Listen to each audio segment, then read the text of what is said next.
The stars did not fade slowly. They vanished all at once. Across the wide glass windows of the deep space station Halcyon Reach, light blinked out like a breath being held.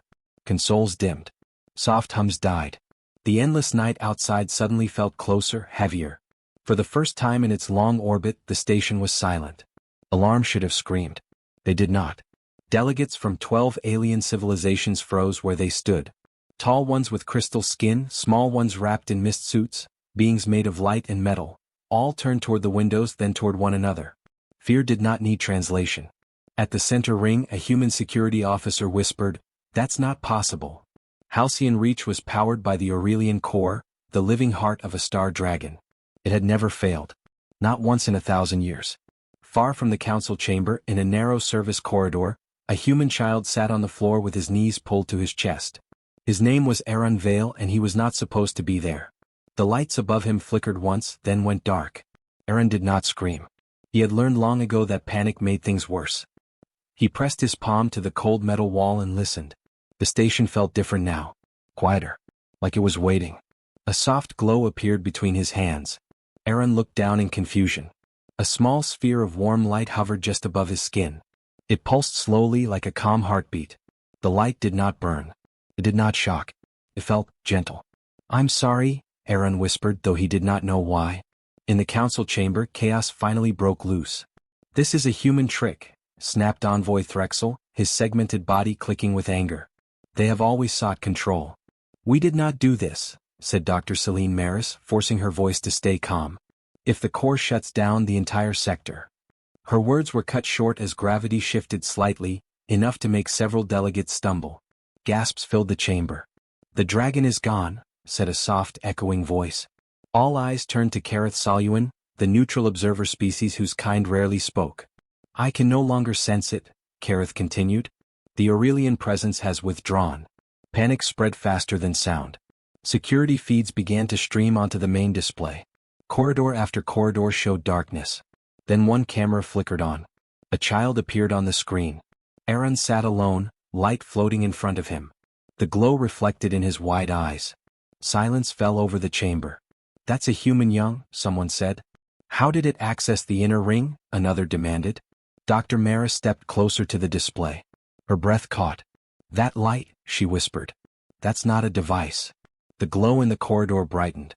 Systems nearby began to stabilize. A nearby door powered open without command. Life support levels ticked upward by small, steady amounts. The station was not dead. It was following the child. Aaron stood slowly, the light drifting with him like a loyal animal. He did not understand what it was, only that it seemed scared. When voices echoed faintly through the station speakers, raised, sharp, angry, the light dimmed. "Easy," Aaron said softly. "It's okay." The glow steadied. In the chamber, Dr. Maris felt a chill. "It's responding to him," she said. "Not commands. Emotion." Envoy Threxel's eyes burned. "That child has stolen the dragon's heart." "No," Kareth Soluin replied. "The heart has moved." Security teams rushed toward Aaron's location, but their weapons powered down the moment they entered his corridor. Not disabled, calmed. Systems simply refused to harm. Aaron backed away when he heard footsteps. "I didn't take it," he said to the empty hall. "It came to me." The light flared once like agreement. As the first security officer rounded the corner, the glow expanded, filling the corridor with warm gold. The officer froze, not in pain but in sudden peace. His fear slipped away before he could understand why. Across the station, power slowly returned. Stars blinked back into view. But no one celebrated. Because the Aurelian star dragon had vanished. And its heart was now in the hands of a human child. Far beyond Halcyon Reach, deep in the dark between galaxies, something ancient stirred, and for the first time in ages, it felt hope. Aaron did not understand the glow that followed him. It hovered above his hands like a small sun, warm and steady. He had only touched it by accident, yet it seemed to trust him. When he moved, it moved. When he stayed still, it pulsed gently as if breathing. Dr. Celine Maris watched the screens from the control room, her fingers pressed to the edge of the console. She had seen the station recover after the sudden shutdown, but it was strange. Systems restored themselves not through repairs or commands, but simply by following Aaron. It was impossible yet undeniable. "Human children," Envoy Threxel muttered, his segmented body shifting with agitation. Fragile, reckless, and now dangerous. Not dangerous, Dr. Maris said quietly. The heart is not acting on force or fear. It responds to care. Aaron wandered the hallways, unaware of the cameras. He had never seen the heart like this, hovering over his palm. It glowed brighter whenever he smiled or spoke softly. When he whispered to it, calling it small names, the light expanded as if answering him. At the same time, other species struggled to understand what was happening. The Aurelian core had always been the ultimate energy source. Entire fleets relied on it, entire cities were powered by it. Yet here it was, choosing a human child over every skilled operator in the galaxy. Dr. Maris called Aaron's guardian through the station's intercom. "Aaron, can you hear me?" "Yes," the boy replied. "It's scared. I think it's alone." The heart flickered. It pulsed in agreement. "Aaron," Dr. Maris said carefully, "it's a star dragon's heart. You have to be careful. Many want to control it. But it only responds to you." "I don't want to control it," Aaron whispered. "I just want to help." The monitors around the control room began showing odd patterns. The heart's glow seemed to extend through the station's circuits. Energy flowed smoothly where it had previously faltered. Lights that had flickered now shone steady. Doors opened without power surges. Life support adjusted itself to optimal levels. It was as if the heart was rewriting the station, but only gently, only where it needed to. Kareth Saluan observed quietly from the council chamber. "It is rare," they said in a voice that echoed in the empty room. "Rare for the heart to choose a being of its own accord. Normally, it responds to the strongest will or the most skilled mind. But this child has earned its trust." Across the station, alien guards tried to follow Aaron. Every step they took was slowed by hesitation. Their equipment would not function near the heart. It was impossible to approach aggressively. Aaron reached the central chamber where the Aurelian core usually rested. The place was empty, silent. The heart hovered above his hands, pulsing with a steady warmth. He looked up at the ceiling, imagining the dragon that had created it. "I'm not going to hurt you," he said softly. "I just want to be your friend." The heart pulsed brighter and the station seemed to sigh. Energy flowed like water through the conduits. Machines whirred back to life, not as if forced but as if encouraged. Dr. Maris recorded every detail, knowing this would be history. She spoke over the intercom to the council. "The heart is alive. Not just in energy but in choice. Can feel. It responds to kindness, to calmness. It is not a tool. It is aware." Envoy Threxel slammed his clawed hand against the console. "It is still a weapon.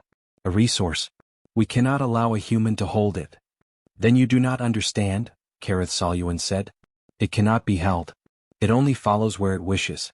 Force will only drive it away." Aaron wandered toward a window, looking out at the stars beyond. The heart drifted above him, glowing steadily, casting light across his small face. He could feel a strange connection to the galaxy around him, as if it listened to him when he was quiet and felt his calmness in return. In the council chamber, representatives whispered among themselves. "It obeys him," one said. "But he is just a child." "Yes," said Dr. Maris. "But the heart does not follow the strong or the clever. It follows the one who can understand it. That is why it is with him." Meanwhile, Aaron touched the heart gently. It shimmered, showing faint images of faraway stars, drifting through empty space. He saw flashes of planets, of beings in need, of systems barely holding together. The heart did not ask him to act, but it showed him what it had seen. "I'll try to help," Aaron whispered. "I'll try to make it safe for everyone." The heart pulsed warmly as if promising to stay. And for the first time, Dr. Maris realized something incredible. Humanity's role in the galaxy was not through strength or technology, but through compassion, understanding, and empathy. A child had proven what adults, diplomats, and warriors could not, that even the smallest voice could guide something ancient and powerful. Aaron walked slowly down the corridor. The heart followed, floating just above his hands, glowing like hope. Aliens watched from the shadows, confused, afraid, yet unable to resist the gentle light. The station no longer felt silent. It felt alive. Not because of machinery, not because of orders, but because of the choice of a child and a heart that had chosen to follow him. And in the distance, the stars outside seemed to shine a little brighter, as if waiting for the next move, trusting that this small human might show the galaxy a better way. The council chamber was larger than any hall Aaron had ever seen. Its ceiling stretched high, disappearing into darkness, and the walls were lined with screens showing planets, fleets, and stars. Every major species in the galaxy had a representative here. They had come to judge him. Aaron stood in the center, clutching the glowing heart carefully in both hands. It hovered gently above his palms, pulsing calmly as if trying to comfort him. The child felt nervous, but he did not cry. He had learned that fear did not help anyone, not even himself. Envoy Threxel stepped forward first. His many eyes glimmered with anger. "This human child has stolen the Aurelian heart," he said. "It is a weapon, a power source, and a treasure of the galaxy. How dare a human interfere?" "No one stole it," Dr. Selim Maris said firmly. "The heart chose to follow him. It responds to his care, not force. It is alive, not a tool to control." The chamber erupted in argument. Beings of light, mist, and crystal raised their voices. Some demanded punishment. Others wanted to study the heart. Some wanted to destroy it before it could fall into human hands. Aaron listened quietly. He looked down at the heart. It glowed brighter as the arguing grew louder, then dimmed when anger filled the room. It was sensitive. Could feel what others felt. One voice cut through the chaos. Kareth Saluin, the neutral observer, floated forward. "This trial is not about punishment," they said. "It is about understanding. The heart responds to trust, care, and honesty. It is not a weapon to take. It is a living being that chooses." The chamber went silent. Some representatives muttered, others leaned forward in curiosity. Aaron raised his small voice. "I didn't take it to be powerful. I didn't even know it would come to me." His hands shook slightly, but he held the heart carefully. "It's scared. It doesn't want to be used to fight or control anyone. I just want it safe." A murmur ran through the room. Many had expected excuses, lies, or fear. But this child spoke simply and honestly. The heart pulsed brighter, and small sparks of golden light drifted across the chamber. Even Envoy Threxel took a step back, surprised. Kareth Saluin nodded. "Observe. Watch what it does." Aaron continued, pointing to the heart. "See? When people shout or argue, it dims. When we are calm, it shines. It only responds to trust." For the first time, the delegates noticed the pattern. The heart pulsed less when anger filled the room. Its light returned when someone listened or spoke kindly. The council began to see that the heart reflected emotions, not commands. Envoy Threxel growled. "Emotions are unreliable. A child cannot be trusted with this power. But the heart is not a tool," Dr. Maris said. "It cannot be forced or controlled. Strength means nothing here. Only understanding matters." Some younger delegates whispered among themselves. "Could it be true?" one said. "Could a human child really guide this heart?" The heart floated higher, hovering above Aaron's head. Golden light spilled over the chamber, softening the sharp edges of the hall. The alien delegates felt it touch something deep inside them, a memory of peace, a faint hope, or a quiet longing. Aaron looked at each of them in turn. "I don't want to fight. I don't want to rule. I just want it safe for everyone. It doesn't belong to me, it belongs to all of us. But it can't survive if we fight over it." A strange calm spread across the room. The arguing slowed. The heart pulsed steadily. The delegates could feel the change. They wanted to shout, to demand, but something inside told them to listen. Kareth Saluin floated forward again. "This is what I mean. The heart does not respond to force. It responds to honesty. It responds to care. This child has shown it more than anyone else in this chamber." Envoy Threxel's eyes glimmered with fury and confusion. He had never seen power work this way. He had never seen a child move more than armies or fleets ever could. The chamber grew quiet. For minutes no one spoke. The heart's glow filled the room, warm and steady. Aaron held it carefully, feeling its heartbeat, feeling its trust. He understood that even though he was small, he had a responsibility. Finally, Dr. Maris spoke. "This trial is not about punishment. It is about learning.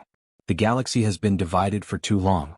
The heart has chosen a bridge, not a master. This child is showing us the way to understand each other." Some delegates nodded slowly. Others remained suspicious, but even they could not deny the calm, the glow, the quiet truth of what they saw. Aaron looked at the heart. "We can help it. We can keep it safe. But we have to work together. We can't fight over it." The heart pulsed brightly as if agreeing. In that moment, for the first time, the council realized something important. Strength, armies, and power were not the only way to lead. Compassion, care, and honesty could move the galaxy in ways weapons never could. Aaron smiled faintly. He was just a child. But a child had reminded the galaxy that listening, understanding, and kindness were stronger than fear. The chamber fell into quiet contemplation. Even Envoy Threxel, still angry, could feel the weight of the truth. The trial had begun to end, not with punishment but with understanding. And the heart, glowing steadily above the child's hands, had chosen to stay with him. Not because he commanded it, not because he forced it, but because he had shown it trust, calm, and care, the qualities the galaxy had almost forgotten. Aaron walked slowly from the chamber, heart floating just above his hands, golden light spilling into every corner. Aliens watched silently, some curious, some cautious, but all aware that something extraordinary had happened. For the first time, the heart and a human child were not just part of the galaxy. They were a promise. A promise that even the smallest voice could guide something greater, and that understanding could unite worlds where anger and fear had failed. The stars outside Halcyon Reach twinkled again, but something was different. A presence had returned, a vast, calm energy that seemed older than the galaxy itself. The Aurelian star dragon had come back. Aaron was sitting quietly in a small observation room, the heart floating just above his hands.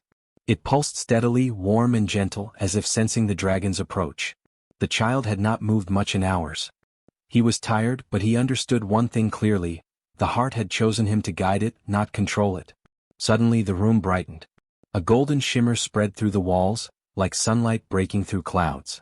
Aaron's heart beat faster. Outside the window, a massive shape coalesced from the stars. A dragon of pure light, enormous and graceful, glided silently toward the station. Its scales shimmered like molten starlight. Eyes like twin suns focused on Aaron.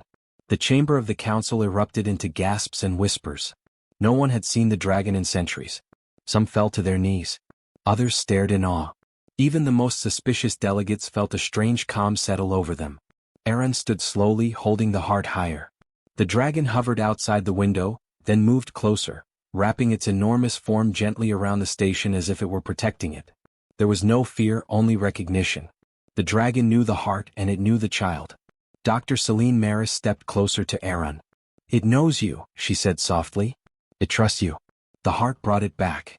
The dragon's voice filled the room, not with sound but with feeling. Every being in the chamber could sense it: memories, emotions, wisdom. They felt the loneliness of the dragon over centuries, the fatigue of being used as a weapon, the longing for understanding. Aaron's small voice trembled as he replied, "I won't let anyone hurt you. I won't let anyone use you." The heart glowed brighter, connecting the child and the dragon in a thread of light that stretched across the room and beyond. The dragon's presence calmed the anxious delegates. The tension that had filled the chamber hours before melted into a quiet awe. Kareth Saluan floated forward. "Observe carefully," they said. "The dragon does not judge. It does not punish. It shares knowledge and understanding. The heart has chosen a bridge, and that bridge is this child." Envoy Threxel's many eyes narrowed. "A human child cannot command a star dragon. It is impossible." "You do not understand," Dr. Maris said. "It is not about command. It is about connection. The heart chose him because he showed empathy. The dragon responds to that, not force." The dragon extended one enormous claw, gently touching the outer hull of the station. A wave of energy pulsed through every system, repairing damage, stabilizing the core, and lighting every corridor. Systems that had failed now worked perfectly, as if the station itself were alive again. Aaron stepped closer to the window. "Can you hear me?" he whispered to the dragon. "We can help together. We don't want to fight anyone." The dragon's energy shifted, spreading through the heart and into Aaron's hands. Images appeared in the child's mind: fleets in danger, planets with failing power systems, colonies struggling to survive. But there was no fear. The dragon only showed him what could be fixed, what could be protected if the galaxy worked together. For the first time, the council understood. The heart was not a weapon. The dragon was not a tool. They were partners, and they chose their partner carefully. That partner was Aaron, a child who had never learned to lead through fear or power, only through care and understanding. The chamber grew quiet. Envoy Threxel and the other delegates watched the display of connection, unable to deny what they saw. The dragon's energy reached through the station, touching every being present, showing memories of a time before division, before fear and war. They felt the unity that had existed long ago, before the galaxy had been scattered into rivalries and conflicts. Aaron looked at the heart and then at the dragon. "We can do it," he said softly. "We can help everyone. We can make it right." The dragon pulsed with light, wrapping its wings gently around the station like a shield. The heart glowed brighter than ever, linking the child and the dragon, linking all life in the station, and sending a quiet wave outward through space. Outside, ships from different species hesitated. They had come expecting to seize the heart or punish the human child. But now they felt the calm radiating from the station. It was impossible to act with aggression. Something had changed. The dragon and the heart had shown them another way. Aaron took a deep breath. "We can do this together," he whispered. "We don't have to fight. We can listen. We can help." The dragon's presence filled the station with a warmth that was not fire or heat, but something deeper. It was hope, trust, and wisdom. It was the feeling of knowing that even across centuries, across countless worlds, understanding was possible. The heart floated between Aaron and the dragon, connecting them in a beam of golden light. Every delegate could feel the pulse, the gentle rhythm of life, the quiet strength of connection. Kareth Saluan nodded. "The galaxy is learning to listen," they said. "Not through fear, not through power, but through care. This child has reminded us of what we have forgotten." Aaron smiled faintly. He was still small, still a child, but he understood something larger than himself. With the heart and the dragon beside him, he could help guide the galaxy toward something new. And for the first time in centuries, the star dragon rested its presence fully with another being. Not as a servant, not as a weapon, but as a partner. A partner chosen by trust, empathy, and understanding, the very qualities that humans long underestimated had to offer. The dragon circled Halcyon Reach once, then hovered above it, wings spread wide, golden light spilling into space. Stars twinkled brighter, as if recognizing the return of a guardian. Aaron held the heart carefully, looking out at the dragon. "We'll do it together," he said softly. And for the first time, the galaxy felt the quiet promise of unity, waiting for the next step. Years passed and the galaxy slowly began to change. What had once been a collection of rival worlds, divided by fear and suspicion, was becoming something new. It was not a perfect unity, but it was a beginning, guided by the trust of a human child and the quiet wisdom of a star dragon. Aaron Vale was no longer the small boy who had wandered into the heart of Halcyon Reach. He had grown taller, though his eyes still held the same gentle curiosity. The Aurelian heart floated above his hands as always, glowing warmly. The dragon circled the station, its golden light touching every corner, reminding all who saw it that the galaxy could be safe without fear. Humans had become trusted mediators among the stars. They did not lead by force or demand respect. Instead they listened. They guided through care, understanding, and honesty. Other species had learned to follow the example, slowly learning to cooperate instead of compete. Aaron walked through the main council chamber, now quieter and filled with soft light. The delegates no longer shouted or argued. Instead they shared ideas, plans, and concerns. They had learned that cooperation could be stronger than conflict. Even Envoy Threxel, once bitter and suspicious, had begun to see the value of listening. His many eyes softened as he watched Aaron move among them, the heart pulsing calmly above the boy's hands. Dr. Celine Maris stood nearby, recording observations. She had watched history unfold from the first moment the heart had chosen Aaron. Now she realized that the galaxy was changing not because of weapons or fleets, but because of understanding. "It's incredible," she whispered to herself. A child showed what centuries of politics could not. Aaron paused at a large window looking out at the stars. Ships moved between planets, trading, repairing, and sharing knowledge. Systems that had once been at risk of collapse now thrived. He felt the heart pulse faster as it showed him glimpses of distant worlds, of colonies learning to work together, of fleets coordinating not for war, but for protection and repair. The dragon's presence was always near. It no longer needed to guard because the galaxy had begun to guard itself, not with fear but with care. Its golden wings stretched across space, reflecting the light of stars. The dragon had become a symbol of unity, a quiet reminder that the galaxy could survive if all worked together. Aaron knelt beside the heart, watching it glow softly. "We've come a long way," he said quietly. "But there is still more to do. People need to keep listening and we need to help them see that." The heart pulsed gently in reply. It had seen the galaxy change through Aaron's hands and understood his intentions. It was not just an energy source anymore.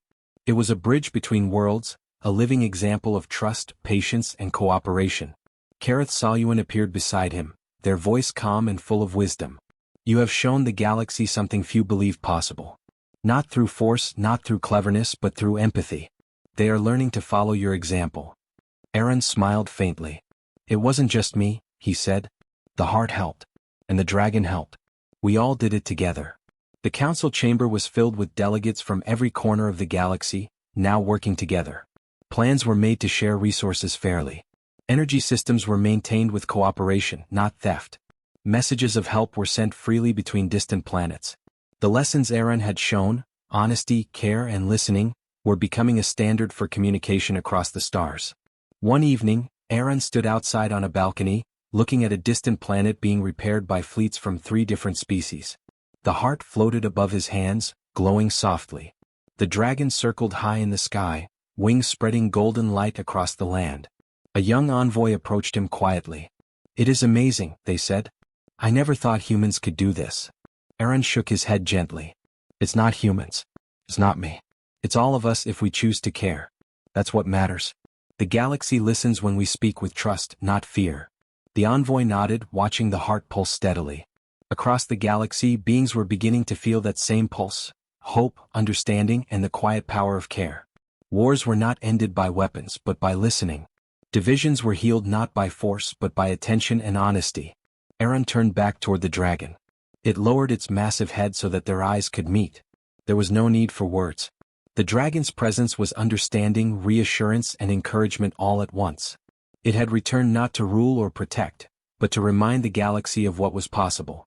The heart pulsed brighter as Aaron held it, sending a warm light across the balcony, across the planet below, and into the distance. The galaxy had learned to listen. Not perfectly, not everywhere, but in ways it had never done before. Aaron knew there would be challenges ahead. Conflicts would arise. Some would resist change.